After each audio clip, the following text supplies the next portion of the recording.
皆さんこんにちは、フーディーボーイです。そろそろ土用の丑の日が迫ってきましたね。夏のこの時期になったら、やっぱりスタミナ満点のうなぎが食べたくなりますよね。ということで今回は、うなぎの名店がいっぱいある名古屋近辺のうなぎ屋さんを2軒紹介したいと思います。このチャンネルを昔から見てくれている方は、また名古屋かよと思うかもしれませんが、名古屋にしたのには理由があります。まずそもそもうなぎを美味しく感じるかどうかって、好みの問題がすごい大きいと思うんですよ。で、その好みって、蒸してふわふわにする関東風が好きか、蒸さないでパリパリに焼く関西風が好きかで大きく分かれると思います。今日紹介するお店は名古屋なんで基本関西風なんですが、関東風が好きな人にもおすすめできるぐらいふわふわなうなぎを楽しめるお店もあります。なので関西派の人も関東派の人もぜひ最後まで動画を見ていってください。動画の中身に入る前にもっとこういった動画を見てみたいって思ってくれた方や、このチャンネルを応援したいと思ってくれた方で、チャンネル登録がまだの人は今後の活動を見逃さないようにチャンネル登録をお願いします。それでは中身に入ります。1軒目は田代さん。いきなり名古屋から電車で1時間ほど離れてしまいますが、こちらは言わずと知れたうなぎの名店です。今は4代目の方が店主ですが、もはや創業が何年だったのかわからなくなっているぐらい昔からある老舗の名店のようです。予約は受け付けておらず、朝に一度お店へ行って台帳へ名前を書いてから再び昼に決められた時間に行って食事するという方式でランチのみの営業となっております。この日は大雨だったので8時過ぎでも運よく入れましたが、6時台から行くっていうような人もいるようです。アクセスは正直あまり良くないし、かなりの待ち時間が発生するシステムにもかかわらず、大人気で入店はとても困難なようです。ちなみにお昼までの時間は尾張瀬戸っていう駅にカフェがあるので、軽く朝ごはんを食べながら時間を潰すこともできます。いわゆる名古屋のモーニングってやつですね。駅は藤井聡太くんの応援ムードがすごくって和やかな気持ちになります。で、そこまでして行く価値のあると言われている肝心のうなぎですが、こちらはパリパリに焼き上げた関西風が好きな方にはたまらない一品となっております。お店の外からうなぎの脂とタレが炭火で焼けたいい香りが漂っていて、お店に入るとそれがさらに強くなっていきます。メニューは長焼きと丼のどちらかを選べて、うなぎの量を上か並で選ぶことができます。並でも1尾分あって、上だと 1.5 尾分と相当な量なので、カフェでは悩んでいたものの、この香りに空腹が刺激されて迷わず上を頼みました。実際に食べてみると、うなぎの継ぎ出しタレに蓄積された旨味が焼かれた表面に凝縮してコーティングされているかのようです。焼き加減は今まででダントツなぐらいウェルダンで、一見焦げすぎじゃないかなとも見えますが、全然そんなことはありません。苦くなりすぎないギリギリまで焼いてる感じで、ほんのりとした苦味はタレの甘みと調和されて、心地よく満腹中枢を刺激する香ばしさに仕上がってます。これだけしっかり火入れしているのにもかかわらず、身は分厚くって食べ応えも抜群です。そしてびっくりしたのは、うなぎの脂が口どけが良くって旨味がめちゃくちゃ強かったことです。しかもしっかり火入れしているからか、油の量もちょうど良くなっていて、もったりとして胃もたれ気味になるっていうことが全くありません。ということで食べきれるか心配になるぐらいのうな丼の上は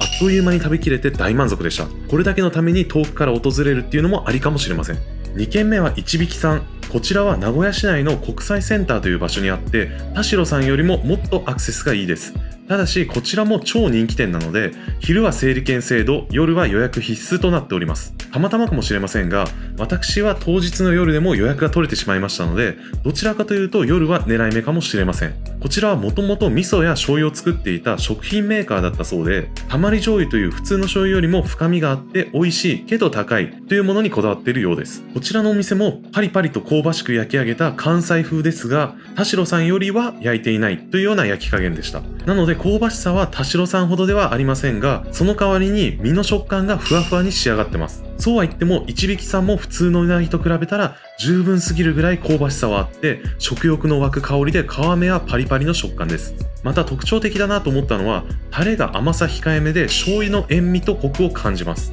甘さ控えめが好みの人や酒も飲みたいっていう人にはぴったりのお店ではないでしょうか。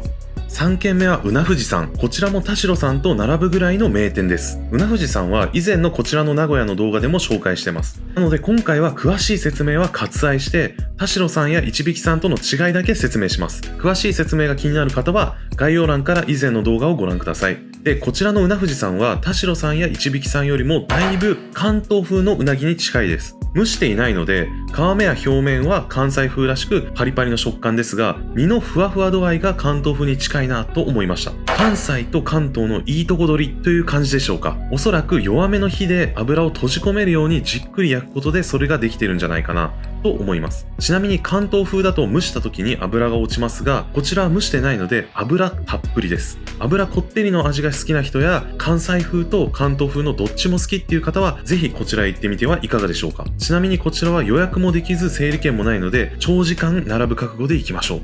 4軒目は芝福屋さん。こちらはもともとうな富士にいらっしゃった方が独立したお店で、今回紹介した名店と比べると行きやすくってめちゃくちゃ穴場です。昼も夜も予約を受け付けていて、アクセスもいいので行きやすさは抜群でとてもありがたいですね。うなぎの焼き加減や味は当然ですがうな富士さんと似ていて、関西風と関東風のいいとこ取りっていうような感じです。少しだけうな富士さんよりはカリッと焼いてあって余分な油が落ちていたかなっていうような感覚でとてもバランスが良かったです。またうな富士さんと違うのはメニューが豊富でスタミナ焼きっていう白焼きをベースに胡椒やニンニクのタレで味付けしたっていう一風変わったものがあったり、大福うなぎ膳っていうのを選んだら白焼きとかば焼きのハーフ&ハーフっていうのができたりします。私はいろいろ楽しみたいので大福うなぎ膳のハーフ&ハーフにしました。これだと肝焼きもついてくるので嬉しいですね。しかも白焼きはいろんな薬味で味変しながら食べられるので飽きずに食べられます。特に良かったのが卓上に置いてあるこちらの山椒の実が丸ごと入った薬味です。こちらはグラインダーで粗挽きにしてかけることになるのでフレッシュで香り高い山椒が味わえて